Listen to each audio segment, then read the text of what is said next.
Hello, everyone, and welcome to the American Civil War Museum's Homefront Education Series, where we bring the stories of the Civil War and of Richmond, Virginia, straight to you at home. My name is Joseph, and today I am joined by the National Park Service's Nathan Hall here. We have brought you here for a conversation about spies. Isn't that right, Nathan? We have, one of my favorite subjects. Great. Well, I'm glad to have you here. These kinds of partnerships really enrich what we can do at the museum, especially for our homebound students and for anyone who's just watching from afar. So I guess we can kind of launch right into it by starting and talking about where we are here in the White House of the Confederacy. In this particular room is the office that Jefferson Davis used as his home office at home. Now, of course, the White House of the Confederacy is a residence. It's not like the White House in Washington, but he's still bringing some paperwork here. And there is one story that I want us to start out with before we launch into all the other ones, just to kind of get us an understanding of why we're here in this room. Is there a spy story potentially in this house? Yes, there is a very famous spy story. If you Google it, you'll find it online. It all goes back to a 1911 story in Harper's Monthly magazine about a woman supposedly named Mary Bowser. So this is a famous story that has been doing the rounds for well over 100 years now, that an African-American woman named Mary Bowser secretly pretended to be enslaved and in that capacity worked in this house and spied on Jefferson Davis and the Confederacy, supplying information and documents to the Union Underground, the larger spying network in the Civil War. So that is the legend that has existed for many, many years about Civil War spying, specifically related to this house. Right. And I know you've done some of your own specific research into that story, the story of Mary Bowser, Mary Richards, Mary Jane, I believe is one of her names as well, right? Yes, so it's been a fascinating journey to that story, that legend being repeated for 100 years, to modern historians, myself included, pulling on the threads to see whether it's true, to what extent, and who this person really is. So there's a woman named Mary Jane who is baptized at St. John's Church here in Richmond. We know as Mary Jane Richards, a young woman who is free, who is educated, goes to Liberia in Africa, and returns just at the beginning of the Civil War, and yes, does become involved in the larger Union spying network in Richmond, Virginia. She is not around when that Harper's story comes. So in 1911, when the Mary Bowser legend is born that we see today, no one's hearing from this Mary Jane Richards, who we know was a spy in the war. So she seems to be gone by then, but only recently we've discovered her speeches. She went to New York City and under pseudonyms gave speeches and said what she did during the war in 1865, months after the end of the Civil War, when other Unionists in Richmond are hiding because they fear for their lives. She is proclaiming to a packed house in two churches in New York that I was a spy for the Union. I was free. I went to Liberia. I came back. I pretended to be enslaved in order to be in the Union intelligence networks. And she says, I went to Jefferson Davis's house. I visited there once, a clerk let me in, and I got a hold of some documents and looked them over. So in her words, she did visit this house one time. Historians can and will debate, how reliable they think she is, but it's that story is told in 1865, and it's in the neighborhood of 50 years later when the secondhand story appears in maybe slightly more exaggerated form. So this woman we know was a spy. We know that she said she came to this house one time, and others have said and repeated that the larger legend that she worked in this house for the entire duration of the war. Right. So we know at least she was here. We know that she existed. We know that much. And we, of course, have people who had approached Verena Davis, Jefferson Davis's wife, the First Lady of the Confederacy, if you will. She was asked on a couple of occasions, did this person exist? Did they ever happen? I think she had a response to that as well. She did. She had a response that was sort of an evasive non-response. So someone said, Mary Bowser, who we know as Mary Richards, was an educated African-American who, it is said, worked in your house, under your nose, all these years fooling you. And her response was to say that no such person existed. She then referred to her own maid. She said, I had an uneducated woman working for me who would never have done anything to harm me or my husband, Jefferson Davis. And of course, that's not referring to the other person she specifically mentioned. And she also stated, the legend is that Elizabeth Van Lew, the woman who ran the Union spying network, got this young woman, Mary Richards, a job at Jefferson Davis's house. And Verena Davis says, of course, that's not the case, because she and many people in Richmond knew who Elizabeth Van Lew was, knew what her sympathies were, so they weren't likely to accept any employment from someone who knew them. So she did say, really, she evaded the question. She just said, my maid would never do anything to harm it because she was an uneducated person. She really wasn't in a position to. Seems like she didn't have, full biographical information in her mind of the personal life histories and stories of all of the people, the enslaved people who worked in this house. Right. And of course, any good spy would be difficult to trace back. Going into Elizabeth Van Lew, right? Mm-hmm. I think that that's a really fascinating story that I hope we can get into, because Elizabeth Van Lew, we know, was a organizer of the Union Underground, the Richmond Underground, and that's a spy ring for the United States. But she also burns her documents years later, right? These are the kinds of things that spies do. Right, so a spy should be difficult to find. When it comes to the case of Mary Jane Richards, we know that's her name in sort of baptism records, and then she gets married and she's Mary Bowser, but she gets arrested and gives the name Mary Jones and Mary Henley, then gets married, then returns to the name Mary Henley as an assumed name, becomes Mary Denman when she gets married again. So we have 5 or 6 different names for this person we know as a spy, which does make her hard to track, because that's the thing a good spy does. Difficult for an historian, because you want to find somebody, you never know what name you're going to find. Elizabeth Van Lew, thankfully, always keeps the same name. She's actually very helpful for us because she also shares a characteristic that maybe isn't ideal for spying, which is that she's not very secret about what her sentiments are. Here she is living in the heart of the Confederacy in its capital, and the newspapers are referring to her and her mother as Unionist women who are very loud and very vocal about their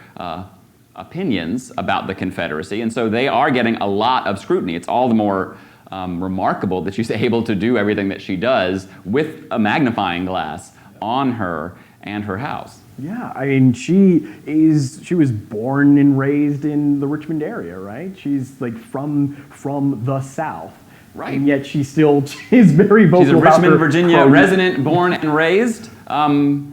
And one of the things that I think is so important to sort of note as you pull these threads, she's the one you know because she's so vocal, but when you start to look in her records that do exist, find out who her associates are, look and see who their associates are, you find out that this entire city is full of people that support the United States unwaveringly, and they are people like her who are born and raised in Richmond, Virginia. They're people that come from everywhere, from Germany, from Wales, from Scotland, from Pennsylvania, from Vermont.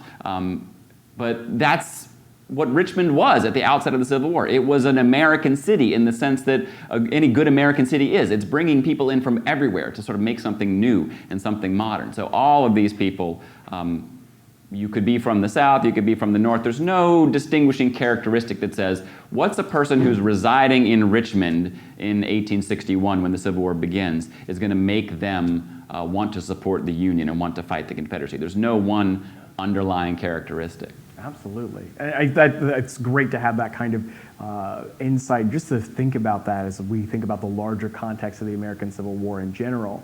And just knowing that these spies are there, and just like you mentioned, Elizabeth Van Lew's spy network was not small. It was several people, and some of them are prominent some of them prominent station, some of them in lower-ish stations. And I think what I also want to talk about too is it also relies on people like Mary Richards, on people who are enslaved or who have gotten their freedom or who have freed themselves, who are born free too. There's an entire group of African Americans who are in that space as well, even though we don't have all of their names. Right, and some of those fragmentary evidence does talk about them. Elizabeth Van Lew does have an existing bits of a diary, and she says, I wake up in the morning And I open my eyes and I say, "What news, Mary?" And she goes on to say that generally her best information, she says, comes from the African Americans, because she says they show wisdom and prudence and ability to remember, and they can go places. They are in rooms like this.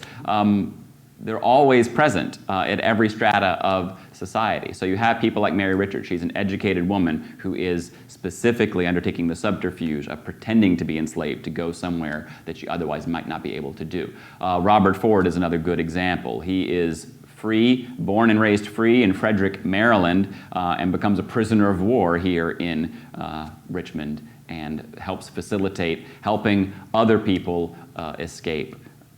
Because he is essentially captured and enslaved by the Confederacy, forced to work at the prison due to his status just as an African American, and makes him a very unmotivated employee. So he helps facilitate that large escape out of Libby Prison.